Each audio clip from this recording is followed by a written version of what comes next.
Welcome to our channel. Today we how to save your time with Zapier, detailed guide step by step clearly. To get started with Zapier, first, visit the official Zapier website. Create an account if you haven't already. Log into your account to access the dashboard. Familiarize yourself with the interface. Click on the Make a Zap button at the top of the dashboard. Choose a trigger app that will start your automation. Search for the app you wish to connect and select it. Follow the prompts to specify the trigger event. Connect your account for that app if required.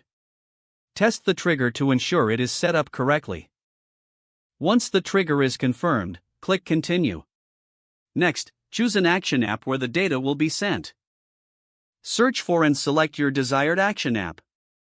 Define the action event you want to happen in that app. Connect your account for this action app as needed.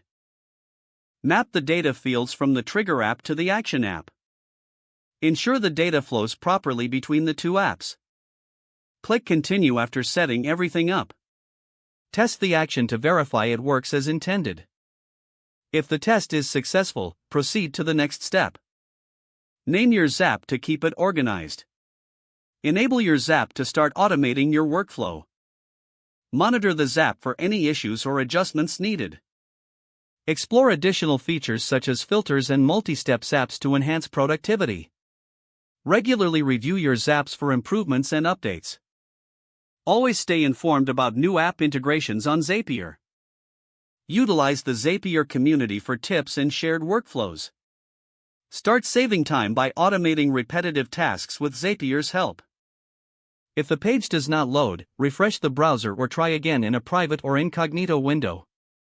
Don't forget to like this video and subscribe to our channel for more step-by-step tech guides.